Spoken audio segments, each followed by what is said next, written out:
নমস্কার, আমি মৌম দাস। সবাই কেমন আছেন? আশা করি খুব ভালো আছেন। নতুন ব্লগে স্বাগত জানাই। সো আজকে যে ব্লগটা স্টার্ট করছি, বাটি আলুটাকে ভালো করে ধুয়ে নিয়েছি। এবার এর মধ্যে আমি দিয়ে দিচ্ছি হচ্ছে হলুদ গুঁড়ো, পরিমাণ মতো দেবেন।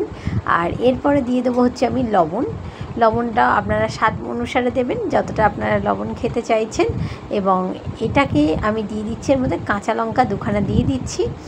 বাটি আলুর মধ্যে সর্ষের তেলটা কাঁচাভাবেই দিতে হবে। এইভাবে দিয়ে দিলাম সর্ষের তেলটা। এবারে একটু ভালো করে হাতা দিয়ে আমি ঘেঁটে দিচ্ছি।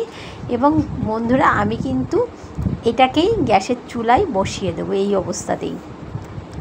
দেখুন ফুটে এসছে। ফুটে আসার পরে নামানোর আগে আমি কিন্তু এর মধ্যে দিয়ে দিচ্ছি একটু কাঁচা সরষের তেল। একটু কাঁচা কাঁচা গন্ধ থাকবে। যারা আমার মতো ফাঁকিবাজ, রান্না করতে ইচ্ছা করছে না, তারা এইভাবে চটজলদি রান্নাটা করে খেয়ে নিতে পারেন ইনস্ট্যান্ট।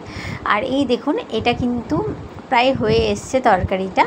তো এবার এটাকে ভাতের সঙ্গে বা রুটির সঙ্গে আপনারা সার্ভ করতে পারেন, সেটা সম্পূর্ণ আপনাদের ব্যাপার। ঠিক এইভাবে গট গট করে ফুটবে এবং জলটা যখন শুকিয়ে আসবে, আলুটা সেদ্ধ হয়ে যাবে, তখন এটাকে কিন্তু আপনাদের নামিয়ে দিতে হবে বন্ধুরা।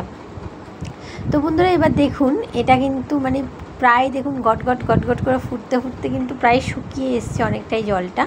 এবার এটা কিন্তু তৈরি হয়ে গেছে।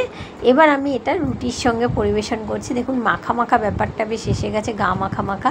এই দেখুন গা মাখা মাখা ব্যাপারটা এসে গেছে, বেশ ভালোও লাগছে, দেখতেও ভালো লাগছে এবং রুটির সঙ্গে খেতেও সেই সুস্বাদু লাগবে। খুব মজাদার একটা রেসিপিটা, আপনারা একবার ট্রাই করুন। ভালো লাগলে ভিডিওটা অবশ্যই লাইক কমেন্ট শেয়ার করতে একদমই ভুলবেন না। আমি রুটির সঙ্গে কিন্তু একটু পেঁয়াজও নিয়ে নিয়েছি। তাহলে টাটা বন্ধুরা, দেখা হবে নতুন আরেকটা ব্লগে।